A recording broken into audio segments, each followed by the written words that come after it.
अस्सलाम वालेकुम स्टूडेंट्स। हमारा जो लास्ट सेशन रिवीजन का कैप 3 की सीरीज़ का हुआ, उसमें हमने क्वेश्चन नंबर पूरे 15 मिनट में हमने प्लानिंग की और हमने उसमें डिसाइड किया था कि हमें जो दो क्वेश्चन हल करने चाहिए, पहले दो क्वेश्चन नंबर 2 और क्वेश्चन नंबर 5। इसके बाद उसी सीरीज़ को कंटिन्यू करते हुए अज्यूमिंग हम एग्जाम में बैठे हुए हैं और हम उसी सोच के मुताबिक कि भाई जो आसान सवाल है पहले उनको हम कैप्चर करें। तो मुझे लगता है जो नेक्स्ट आसान सवाल है वो क्वेश्चन नंबर 3 है, क्योंकि वो ओवरहेड के चैप्टर से है और ओवरहेड का चैप्टर जनरली आसान चैप्टर में से एक समझा जाता है, तो इसलिए मैं इसको चूज कर रहा हूँ नेक्स्ट क्वेश्चन के तौर पर। तो क्वेश्चन नंबर 3 हमारे पास जो अवेलेबल है प्लूटो लिमिटेड, उसको हम देखते हैं क्वेश्चन नेक्स्ट क्वेश्चन के तौर पर। अच्छा, इस क्वेश्चन की दो रिक्वायरमेंट है। Part A, for each of the above events briefly explain whether they would independently result in over or under absorbed overheads। In events की वजह से ओवरहेड्स ओवर एब्जॉर्ब होंगे या अंडर एब्जॉर्ब होंगे। ठीक है जी, हम पहले पार्ट ए के रेफरेंस से ही सवाल को पढ़ने की तरफ चलते हैं, लेकिन उससे पहले जरा ओवर अंडर एब्जॉर्ब को जरा रिकॉल कर लें। ओवर अंडर एब्जॉर्ब की रिकॉल करने के लिए आपको पता है कि हम सबसे पहले एक ओवरहेड एब्जॉर्प्शन रेट डिटरमिन किया जाता है। ओवरहेड एब्जॉर्प्शन रेट हमने सीखा हुआ है। ओवरहेड एब्जॉर्प्शन रेट हमारा होता है budgeted overheads divided with budgeted activity. हमने यहाँ पे ये बात भी सीखी थी कि बजटेड एक्टिविटी अगर कंपनी एक प्रोडक्ट बनाती है that could be budgeted production, और अगर कंपनी एक से ज़्यादा प्रोडक्ट बनाती है तो ये मशीन आवर या लेबर आवर्स भी हो सकते हैं। लेट्स अज्यूम हमने अपना डिटरमिन किया overhead absorption rate ₹10 per unit, आसानी के लिए इसको पर यूनिट कहा। तो फिर हमने कहा जी इसकी बेसिस से हम ओवरहेड एब्जॉर्ब बनाते हैं। तो ओवरहेड एब्जॉर्ब की कैलकुलेशन भी आपको याद होनी चाहिए। वो होती है जी, दो फार्मूला सीखे मैं आपने ओवरहेड एब्जॉर्ब के। एक है actual production multiplied with OAR per unit, या अल्टरनेटिवली आपको याद होगा हमने standard hours for actual production into OAR per hour. अगर आपका overhead absorption rate per hour है तो आप ओवरहेड एब्जॉर्ब्ड निकालेंगे इस मेथड से। अगर आपका overhead absorption rate per unit है तो आपका ओवरहेड एब्जॉर्ब इस मेथड से निकलता है। ठीक है जी, तो ये तो ओवरहेड एब्जॉर्प्शन रेट और ओवरहेड एब्जॉर्ब आ गए। और ओवर अंडर एब्जॉर्ब क्या है? When you compare absorbed overhead with actual overheads, इसकी बेसिस पे आप ओवर अंडर एब्जॉर्ब की वैल्यू डिटरमिन कर पाते हैं। तो हमसे दोबारा हम सवाल पे जाते हैं। हमसे पूछा क्या गया है कि ऊपर जो इवेंट्स, इंडिपेंडेंट इवेंट्स आपको दिए गए हैं क्वेश्चन नंबर 3 में, हमें ऊपर कुछ इवेंट्स दिए गए हैं, उनको देख के बताइए इन इवेंट्स का नतीजा ओवर एब्जॉर्प्शन की सूरत में निकलेगा या अंडर एब्जॉर्प्शन की सूरत में निकलेगा। लेट्स रीड द क्वेश्चन, फिर इन इवेंट्स को डिस्कस करते हैं। Pluto limited manufactures a single product ZAA and operates at a normal capacity of 45,000 machine hours per annum. अच्छा, यहां पे ध्यान में रखिएगा नॉर्मल कैपेसिटी या बजटेड कैपेसिटी एक ही बात समझी जाती है क्वेश्चन में। In the absence of information on budgeted capacity हम नॉर्मल कैपेसिटी को ही बजटेड कैपेसिटी लेते हैं। तो यहाँ पे उसने बजटेड कैपेसिटी में दी है या नॉर्मल कैपेसिटी 45,000 मशीन आवर्स है। ये वो कैपेसिटी है जो OAR की डिटर्मिनेशन में यूज हुई होगी, which is 90% of its full capacity. PL uses absorption costing methods to manage its cost. Following information has been extracted from PL's prior। पिछले साल से जो इंफॉर्मेशन निकली है जी वो क्या है? एक्चुअल प्रोडक्शन थी 44,000 यूनिट्स, अंडर एब्जॉर्ब्ड ओवरहेड थे पिछले साल 4,20,000 और फिक्स्ड ओवरहेड एब्जॉर्प्शन रेट था ₹200 पर मशीन आवर। मशीन आवर की बेसिस पे एब्जॉर्प्शन हो रही है जी। यहाँ पे ये उसने जो नॉर्मल कैपेसिटी दी थी उसका साथ उसने रेट भी बता दिया। एनीवेज जी आगे चलते हैं। PL has a policy of revising its fixed overhead absorption rate for each year on the basis of prior year's actual fixed overhead। हर साल OAR रिवाइज किया जाता है किस बेसिस पे? पिछले साल के एक्चुअल ओवरहेड का की बेसिस पे। मतलब हर आने वाले साल में बजटेड ओवरहेड लिए जाते हैं पिछले साल के एक्चुअल ओवरहेड्स के बराबर। यह है इस जुमले का मतलब जो हमें समझना है आगे चलने के लिए। ड्यूरिंग द करंट ईयर, मतलब ये पिछले साल की कहानी थी, अब करंट ईयर की बात आ गई। Following events took place, current year में क्या इवेंट्स हुए जिसके बारे में उसने पूछा है, इन इवेंट्स का असर आपकी ओवर अंडर एब्जॉर्प्शन पे क्या पड़ने वाला है। There was an unexpected increase in demand of ZAA due to which PL utilized its excess production capacity to manufacture maximum units of ZAA। उसके अंदाजे से ज्यादा डिमांड होगी तो जो एक्सेस कैपेसिटी थी उसने उसको एडिशनल यूनिट्स बनाने के लिए यूज कर लिया, मतलब बजट से ज्यादा प्रोडक्शन कर ली कंपनी ने। Further factory workers were paid over time for additional hours work during the year. Additional production की उसमें ओवर टाइम भी वर्कर्स को दिया 1.2 मिलियन का। चले वन बाय वन हम डिस्कस करते जाते हैं, पहले हम इसी का हल निकालें। सवाल दोबारा पढ़ लीजिए। उसने कहा जी हर इवेंट के बारे में इंडिपेंडेंटली बताइए, हर इवेंट के बारे में इंडिपेंडेंटली बताइए कि इस इवेंट की वजह से ओवरहेड ओवर अब्जॉर्ब हुआ या अंडर अब्जॉर्ब हुआ। अब तो जस्ट देखिएगा, आपकी एक्चुअल प्रोडक्शन आपकी बजटेड प्रोडक्शन से ज्यादा हो गई, एक्चुअल एक्टिविटी आपकी बजटेड एक्टिविटी से ज्यादा होगी। तो मैं आपको ये फार्मूला पे अगर लेके आऊं, आपने बजट किया था जितने यूनिट्स, आपने बजटेड प्रोडक्शन के ऊपर अपनी कॉस्ट को तकसीम किया था। एक्चुअल प्रोडक्शन जब आपकी बजट से ज्यादा हो गई तो इसका मतलब आपके ओवरहेड एब्जॉर्ब जो हैं वो ज्यादा हो जाएंगे आपके अंदाजे की निस्बत। आपने ख्याल किया था मैं अपनी टोटल कॉस्ट को एक्स यूनिट्स पे डिवाइड करूंगा, 10 रुपए पर यूनिट मुझे खर्चा आएगा, लेकिन आपने एक्चुअली एक्स से ज्यादा यूनिट बना दिए। उसके नतीजे में हुआ क्या, आपने अपने अंदाजे से ज्यादा कॉस्ट प्रोडक्शन को चार्ज कर दी, क्योंकि आपका अंदाजा था पर यूनिट के हिसाब से बजटेड प्रोडक्शन पे चार्ज करने का, लेकिन एक्चुअल प्रोडक्शन ज्यादा होने की वजह से आपने अपने अंदाजे से ज्यादा कॉस्ट प्रोडक्शन को चार्ज की। इसका मतलब पहला event will result in over absorption of overheads.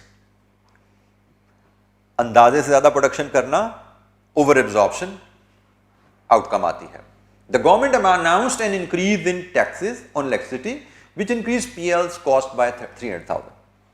Government ने बिजली पे टैक्सेस लगा दिए। अच्छा, अब ये टैक्सेस गवर्नमेंट ने लगाए जो कि आपने बजट नहीं किए थे।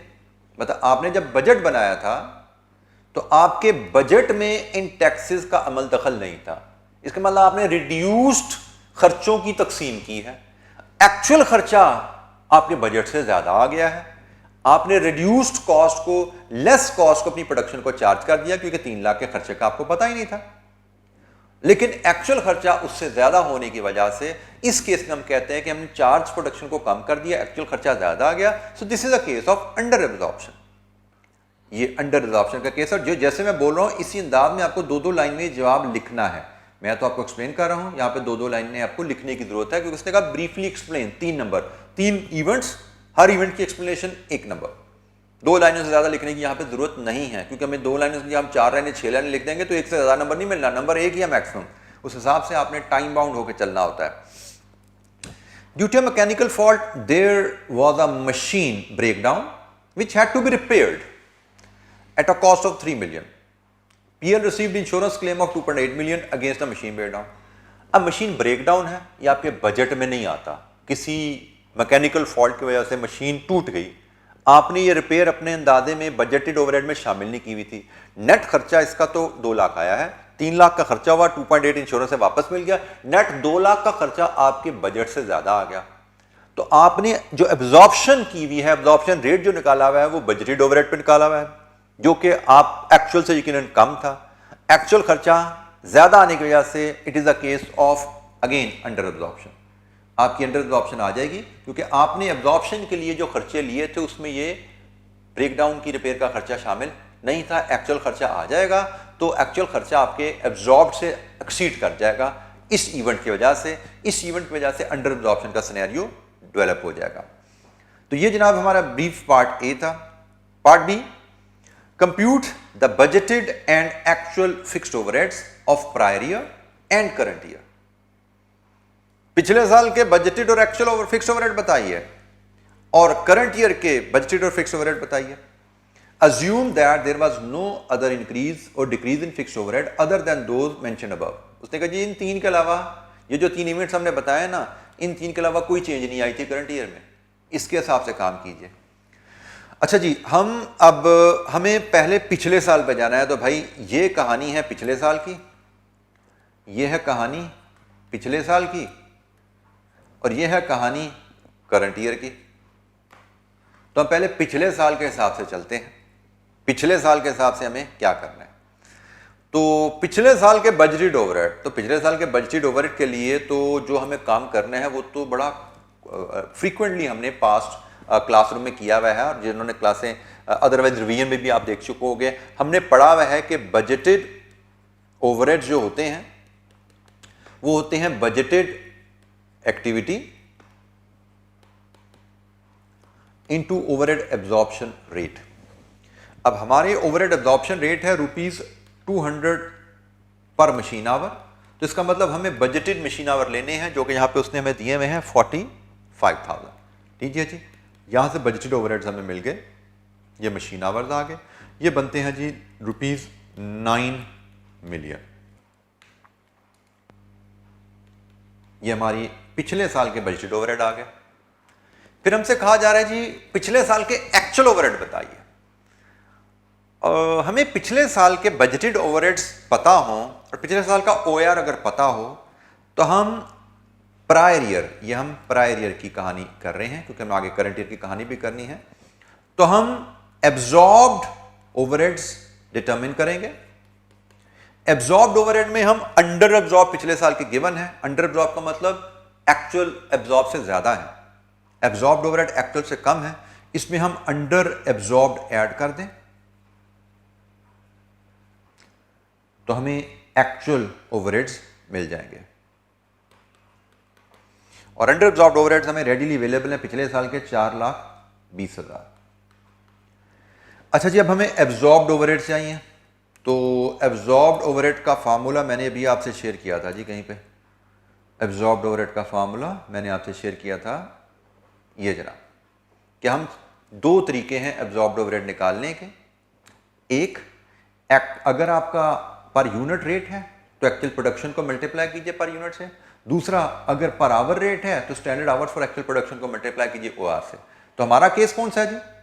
हमारा केस है हमें ओआर पर आवर दिया गया है 200 रुपए, तो 200 रुपए पर आवर दिया गया है हमें रेट, तो क्या हमें standard hours per unit available है?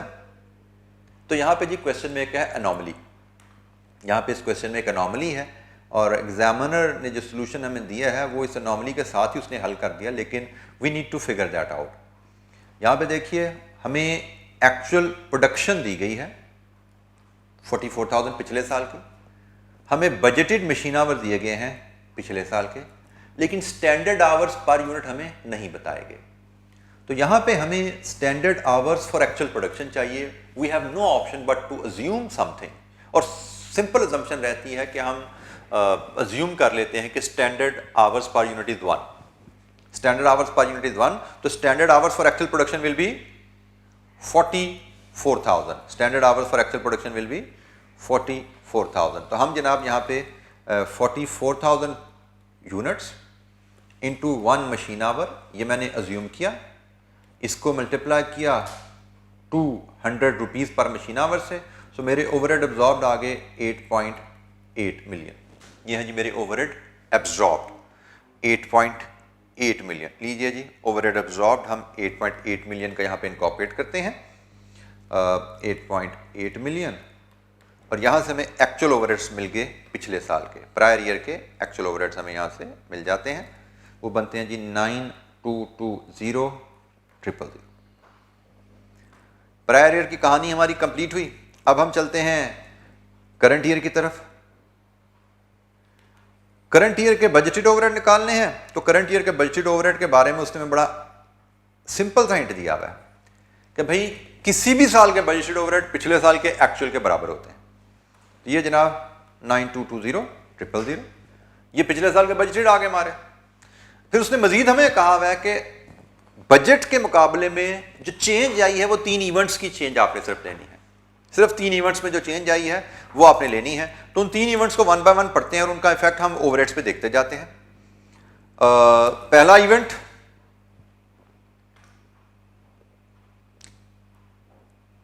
पहले इवेंट्स की वजह से हमारे ओवरहेड्स में कुछ चेंज आई। पहले इवेंट में सिर्फ ये ओवरटाइम का जिक्र किया है, बट ओवरटाइम तो वर्कर की सैलरी है। ओवरटाइम में जो सैलरी है बेसिक वेज वो तो डायरेक्ट लेबर होती है, और ओवरटाइम प्रीमियम जो दिया जाता है उसके बारे में क्वेश्चन मार्क हो सकता है कि ओवरटाइम प्रीमियम डायरेक्ट वेज भी हो सकती है, ओवरटाइम प्रीमियम ओवरहेड भी हो सकता है। बट यहां पे उसने कोई जिक्र नहीं किया कि इस ओवरटाइम में क्या ओवरटाइम प्रीमियम शामिल है। तो in the absence of information we assume कि ये वेजेस हैं, ओवरटाइम की वेजेस हैं, इनमें कोई प्रीमियम शामिल नहीं है। इसका मतलब ये चीज ओवरहेड में नहीं जानी। ठीक है जी, ये चीज 3 लाख का खर्चा ये हमारे ओवरहेड में इजाफा आया है, और 3 मिलियन माइनस 2.8 ये भी हमारे ओवरहेड में इजाफा आया है। तो मुझे लगता है हमारी जो कॉस्ट बनेगी अगले साल में, हम बजटेड ओवरहेड में ऐड करेंगे टैक्स ऑन इलेक्ट्रिसिटी 3 लाख, और हम इसमें ऐड करेंगे net cost of repair. Net cost of repair 3 million minus 2.8 million, ये 2 लाख की ये कॉस्ट आ गई। इनको सम कर दें तो ये हमें मिल जाएगा यहां पे एक्चुअल ओवरहेड्स। बजट के मुकाबले में उसने कहा 3 इवेंट्स हैं जिनकी वजह से ओवरहेड हमारे बजट से फर्क हुए हैं, वो 3 इवेंट्स का इफेक्ट हमने ले लिया। सैलरी ओवरटाइम का इफेक्ट कोई नहीं आता, बाकी 2 चीज़ों का हम इफेक्ट डालते हैं तो हमारी कॉस्ट बन जाती है जनाब ये 9720,000। लीजिए जी, ये हमारा क्वेश्चन 3 का पार्ट बी भी कंप्लीट हो गया। ठीक है जी। सो क्वेश्चन में यहाँ पे आपने जो चीज़ नोट की कि understanding, specially in part A, understanding of the concept is very important. Basic concept वही हैं जो हमने क्लासेस में पढ़े होते हैं, किताब में देखे होते हैं, लेकिन अगर हमने रट्टे के अंदाज में पढ़े हुए हैं तो जिस तरह के क्वेश्चन हमें आते हैं एग्जाम में, वी विल गेट स्टक, हम नहीं कर पाएंगे। इसीलिए आपको मैं क्लासेस में भी एम्फेसिस करता रहा हूँ कि नोट्स को बार बार पढ़िए, चीज़ों को कॉन्सेप्चुअली क्लैरिफाई करके चलिए। जब तक चीज़ों का रिलेशनशिप आपके दिमाग में नहीं जुड़ा हुआ, एब्जॉर्ब क्या है, एक्चुअल ओवरहेड क्या है, बजटेड ओवरहेड क्या है, एब्जॉर्ब ओवरहेड कैलकुलेट करने के तरीके कितने हैं, ओवर अंडर एब्जॉर्ब क्या होता है, जब तक ये रिलेशनशिप ऐसे फ्लोट नहीं आपके दिमाग में, आप ट्रिकी क्वेश्चन जिस तरह एग्जाम में आते हैं उनको हल नहीं कर पाते। तो इसके लिए बहुत जरूरी है कि आप रिवीजन, नोट्स की रिवीजन, रीडिंग बार बार कीजिए ताकि वेरिएबल का जो रिलेशनशिप है वो आपके जहन में अच्छी तरह कंफर्म हो जाए। तो क्वेश्चन नंबर 3 जी हमने 10 नंबर का ये भी कर लिया, और ये भी हमारा 10-12 मिनट में हम कर पाए, मतलब एलोकेटेड टाइम से कम में हम कर पाए, क्योंकि ये ध्यान में रखिएगा आसान, जो हम शुरू में इजी क्वेश्चन पकड़ते हैं ना, they should result in time saving. आपने रिलैक्स नहीं हो जाना कि 10 नंबर का सवाल है तो पहला सवाल 10 नंबर का मुझे 18 मिनट में ही करना चाहिए। पहला सवाल 10 नंबर का जो आसान तरीन सवाल है वो शायद 10 मिनट में होना चाहिए, क्योंकि आपको जहन में रखने हैं एग्जाम में तमाम क्वेश्चन टाइम के हिसाब से बैलेंस नहीं बने होते।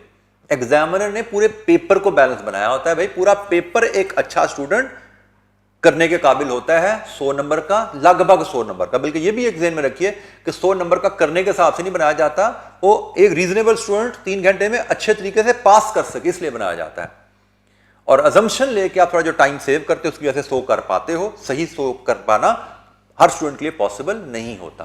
तो कोशिश एग्जाम में आपकी हमेशा ये रहेगी कि आप ये ना हो कि आसान सवाल है, आसान सवाल पे रिलैक्स होकर टाइम ज्यादा लगा लो, क्योंकि आसान सवालों पे से आपने टाइम बचाना है, जो मुश्किल सवालों ने टाइम आपका खाना है। इसलिए आपको कहा जाता है पहले आसान सवाल करो। अगर मुश्किल सवाल शुरू में कर लोगे ना, 10 नंबर के सवाल पे 18 की जगह जब 25 मिनट लग जाएंगे ना, आप प्रेशर में आ जाते हो, यार मेरे तो टाइम ज्यादा लग गया, मैं क्या करूंगा बाकी टाइम में। हकीकतन वो सवाल बना ही 25 मिनट में करने के लिए हुआ है, क्योंकि एग्जामिनर को पता है कि आपने दूसरे क्वेश्चन से 8 मिनट बचा के यहाँ डालने हैं और इसको 25 में कर पाओगे। लेकिन अगर आप पहले टाइम एक्स्ट्रा लगा दो तो जिस क्वेश्चन पर टाइम सेव होना वो टेंशन में आपका खराब हो जाता है। ठीक है, तो इसलिए हमेशा आसान सवाल से मुश्किल सवाल की तरफ जाते हैं। तो जनाब ये क्वेश्चन हमने 3 किया। इसके बाद मुझे लगता है कि क्वेश्चन नंबर 4 वो भी ओवरहेड्स के ऊपर ही लग रहा है। तो ओवरहेड जैसे पहले हमने कल 2 सवाल देखे थे लास्ट लेक्चर में, वो दोनों इन्वेंट्री पे थे। अब ये 2 सवाल दोनों ओवरहेड्स पे आ गए हैं। तीसरे के बाद ये चौथा सवाल है, ये भी ओवरहेड का है। तो मुझे लगता है नेक्स्ट क्वेश्चन मुझे इसी को देखना चाहिए था स्टूडेंट, ये मुझे ज़्यादा कंफर्टिंग एरिया लग रहा है। तो जनाब क्वेश्चन नंबर 4 पे हम आते हैं। लीजिए, जिसके भी 2 हिस्से हैं। Part A, list 2 examples. अच्छा ये जरा देर में लिस्ट 2 एग्जाम्पल, सिर्फ 2 एग्जाम्पल लिस्ट करनी है आपने, 1, 2 of basis for absorption of factory overheads. Also briefly discuss how base should be selected. दो बेसिस की लिस्ट दीजिए और बेस की सिलेक्शन के मेथड पे ब्रीफली बात कीजिए। तो मुझे लगता है 2 नंबर का सवाल ये हमारा है। इसमें से 1 नंबर 2 बेसिस के लिए आएगा हाफ हाफ, और 1 नंबर डिस्कशन क्या है कि बेस की सिलेक्शन के क्राइटेरिया क्या होता है। तो जनाब बेसिस तो बड़ी आसानी से हम बता सकते हैं, 2 क्या हम 3-4 बता सकते हैं। Overhead absorption base per unit भी हो सकती है, overhead absorption rate per labour hour भी हो सकता है, overhead absorption rate per machine hour भी हो सकता है, overhead absorption rate as a percentage of labour cost भी हो सकता है, overhead absorption rate as a percentage of prime cost भी हो सकता है। These are different basis. उसने 2 मांगी थी, हमें 2 ही लिखनी है, 4 नहीं लिखनी। मैंने सिर्फ आपकी रिवीजन के लिए बोल दी है, क्योंकि 4 लिख दोगे तो एक की जगह 2 नंबर नहीं मिल जाने, वहां पे मिलना एक ही नंबर है। तो 2 बेसिस लिखो, आगे चलो। अच्छा जी, उसने कहा जी बताइए ब्रीफली डिस्कस के बेसिस सेलेक्ट कैसे की जाती हैं। तो जनाब बेसिस की सिलेक्शन डिपेंड करती है बिजनेस की नेचर पे। जैसे हमने बात की हुई थी, अगर कंपनी एक प्रोडक्ट बनाती है तो शायद ओवरहेड एब्जॉर्प्शन रेट के लिए सूटेबल बेस पर यूनिट है, लेकिन अगर कंपनी एक से ज्यादा प्रोडक्ट बना रही है तो शायद फिर पर आवर बेसिस यूज करनी चाहिए। और उसमें हमने फिर मजीद बात की थी कि अगर प्रोडक्शन प्रोसेस लेबर इंटेंसिव है तो ओवरहेड एब्जॉर्प्शन रेट की बेस लेबर आवर होनी चाहिए, लेकिन अगर मशीन इंटेंसिव प्रोडक्शन है तो ओवरहेड एब्जॉर्प्शन की बेस पर मशीन आवर हो सकती है। This is enough, more than enough 2 number के हिसाब से। पार्ट बी रिक्वायरमेंट, सवाल है पूरा, रिक्वायरमेंट पढ़ते हैं। Compute the revised overhead absorption rate for the production department for the next year. Revised overhead absorption rate, ये रिक्वायरमेंट पढ़ के मुझे एक थोड़ा सा याद आया कि हमने इस तरह का सवाल क्लास में किया हुआ है, पास पेपर में आया हुआ है। चलें, जिनमें क्लास में जिन्होंने नहीं भी अटेम्प्ट किया तो पास पेपर क्वेश्चन में इस तरह का सवाल आया हुआ है, रिवाइज्ड ओवरहेड एब्जॉर्प्शन रेट। मैं before I start reading the question let me give you the hint कि रिवाइज्ड ओवरहेड एब्जॉर्प्शन रेट कैसे आता है? Budgeted overhead divide with budgeted activity. Revised overhead absorption rate कैसे आएगा? Revised budgeted overhead divide with revised budgeted activity. तो जनाब हम देखते हैं बजटेड ओवरहेड के बारे में, उनकी रिवीजन के बारे में, और बजटेड एक्टिविटी और उनकी रिवीजन के बारे में क्या गाइडलाइन अवेलेबल है। सवाल पढ़ते हैं, फिर इसको हल करते हैं। 6 नंबर का सवाल है, कोई बहुत टेक्निकल टफ सवाल होना नहीं चाहिए, थोड़े मार्क्स में सवाल भी आसानी होता है। अच्छा जी, Venus limited is manufacturer of consumer goods. Below are the details related to overheads of its production department for the year. Total machine hours available 2500 per machine, 2500 per machine है। टोटल अवेलेबल 7500 है, इसका मतलब total machine 3 है हमारे पास, ऐसा ही है ना। Machine maintenance hours 150 पर मशीन, टोटल 3 मशीनें हैं तो 450 हो गए। डिपार्टमेंटल ओवरहेड एब्जॉर्प्शन रेट पर प्रोडक्टिव मशीन आवर 850, 7500 अवेलेबल हैं, इसमें से 450 आपकी मेंटेनेंस में निकल जाने हैं, बाकी बचेंगे प्रोडक्टिव आवर। तो जनाब उसने कहा जी प्रोडक्टिव आवर जो यहां से बच रहे हैं वो आपके 7050 हैं, इनकी बेसिस पे आपका ओवरहेड एब्जॉर्प्शन रेट 850 है। The management has decided to replace one of its existing machine. इन 3 में से एक मशीन को मैनेजमेंट ने रिप्लेस करने का प्लान किया जिसकी बुक वैल्यू 0 है, with a new machine which will cost 12 lakh. नई मशीन लाएंगे इसलिए 12 लाख की, and has a useful life of 10 years। The machine will be available for use from the beginning of the next year and it is expected to run for 2500 घंटे। अच्छा, बाकी मशीनों की तरह इसने भी 2500 घंटे ही चलना है, बाकी भी 2500 चल रही है ना, ये भी 2500 चलेगी during the next year including, लेकिन इन 2500 में क्या शामिल होगा? 80 hours for setting up the machine and 110 hours for maintenance. तो इस नई मशीन के सेटिंग अप आवर्स भी आएंगे और मेंटेनेंस आवर्स भी आएंगे।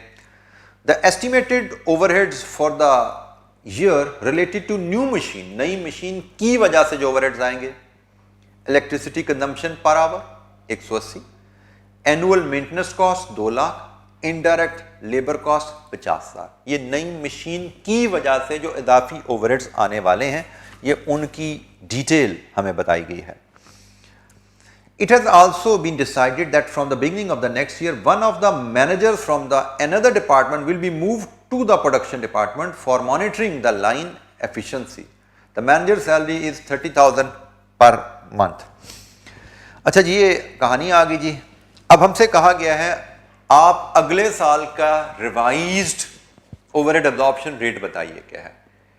करंट ओवरहेड एब्जॉर्प्शन रेट हमें ये 850 गिवन है, हमें अगले साल का रिवाइज्ड ओवरहेड एब्जॉर्प्शन रेट निकालना है। तो जैसे मैंने कहा, हम ये कहानी शुरू कहाँ से करेंगे, क्वेश्चन नंबर 4 की। क्वेश्चन नंबर 4 का पार्ट बी हम देख रहे हैं। हमें रिवाइज्ड ओवरहेड एब्जॉर्प्शन रेट लेना है, वो होगा revised budgeted overheads divided with revised machine hours. यहां से रिवाइज्ड ओवरहेड आ जाएगा। तो एक वर्किंग हम बना लेते हैं 1 रिवाइज्ड बजट्स के लिए, ओवरहेड्स के लिए, एक वर्किंग 2 बना लेंगे रिवाइज्ड आवर्स के लिए। तो लेट्स स्टार्ट विद वर्किंग 1। यहां से हम ओवरहेड एब्जॉर्प्शन रेट आसानी से ले पाएंगे। हम वर्किंग 1 बनाते हैं जी, कि अगले साल हमारे ओवरहेड्स क्या होंगे। अगले साल हमारे ओवरहेड्स क्या होंगे, कहानी बड़ी आसान सी है। हमारे करंट ओवरहेड कितने हैं, नई मशीन की वजह से ओवरहेड ऐड कितने होंगे, और एक पुरानी मशीन हम निकालेंगे, उसकी वजह से ओवरहेड में कमी भी तो आएगी ना, उसकी रिपेयर एंड मेंटेनेंस कॉस्ट, बिजली वगैरह सारे उसके बचत भी तो होगी। तो जनाब हमारा स्टार्टिंग पॉइंट होगा करंट बजटेड ओवरहेड्स,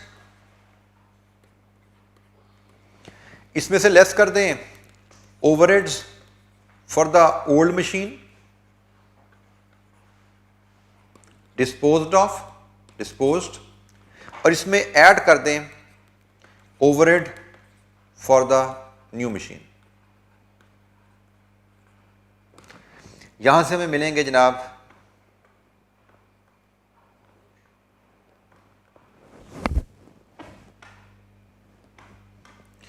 एक मिनट जी, मशीन थोड़ी सी थक रही है लगता है मुझे। अच्छा जी, यहां से हमें मिल जाएंगे फिर रिवाइज्ड बजटेड ओवरहेड जो हम निकालना चाह रहे हैं।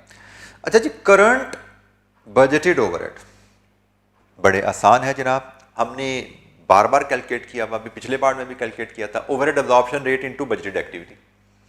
तो ओवरहेड एब्जॉर्प्शन रेट हमारा है 850 और बजटेड एक्टिविटी है 7500 माइनस 450, प्रोडक्टिव आवर्स है ना, उस पर तकसीम होना है। तो जनाब यहाँ से हमें मिलती है करंट बजटेड ओवरहेड्स 5992 500। अच्छा, अब हमने एक मशीन, इसमें से ये 3 मशीनों का ओवरहेड है ना, एक मशीन हमने डिस्पोज ऑफ कर देनी है। एक मशीन डिस्पोज ऑफ करेंगे तो एक मशीन के ओवरहेड्स भी तो यहां से कम हो जाएंगे ना, एक मशीन के ओवरहेड्स भी तो यहां से कम हो जाएंगे। तो जनाब एक मशीन के ओवरहेड यहां से निकाल दीजिए, ये बनते हैं जी 1997 500।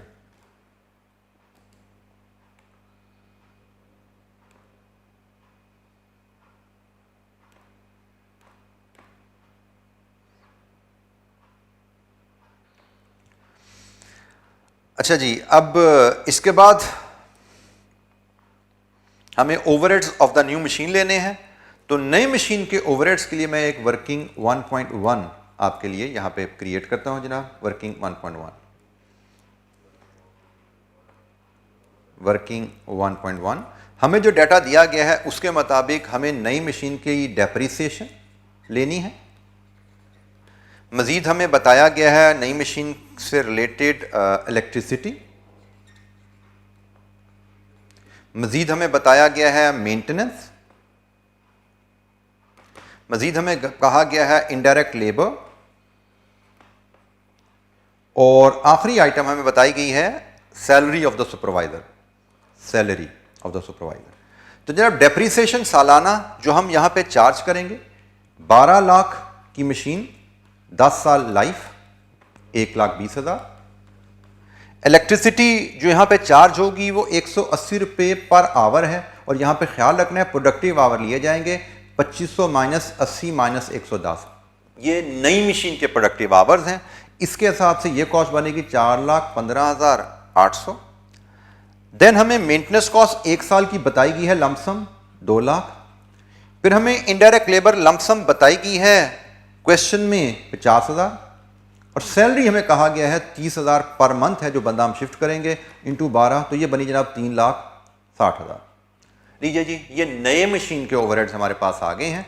तो इनका अगर हम सम करें, टोटल ये ओवरहेड्स बनते हैं जी हमारे, let me take the sum here, 1,20,000 जमा 4,15,800 जमा 2 लाख जमा 50,000 प्लस 360,000। लीजिए जी, ये बनते हैं जी 11,45,800। तो 11,45,800। लीजिए जी, इसको हम सम अप करें अगर टोटल में इस कॉलम में,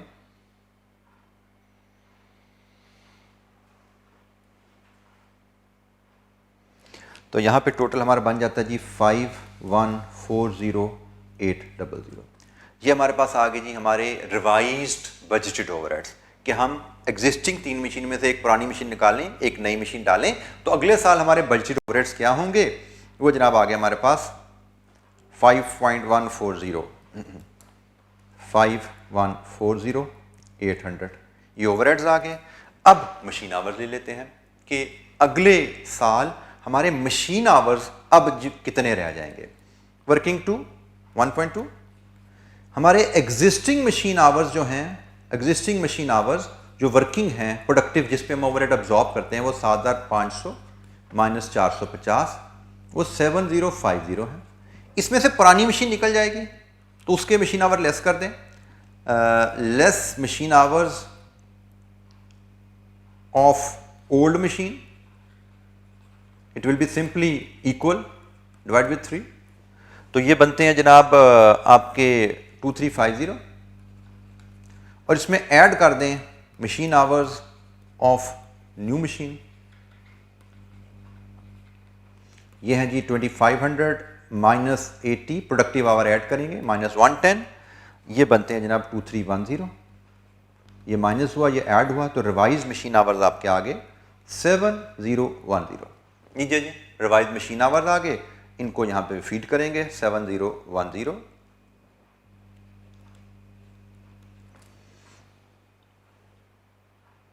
और अब हम रिवाइज ओवरहेड एब्जॉर्प्शन रेट इधर से मेजर कर सकते हैं। इट इज 733.35 पर मशीन आवर।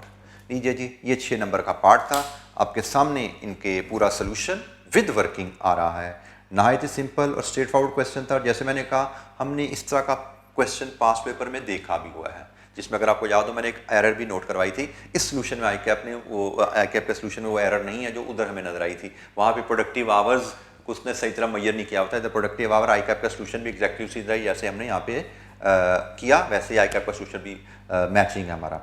तो जनाब इस सेशन की 2 क्वेश्चन हमने किए। बाकी नेक्स्ट सेशन में, नेक्स्ट वीडियो में मुलाकात होगी मजीद क्वेश्चंस के लिए। थैंक यू, अस्सलाम वालेकुम।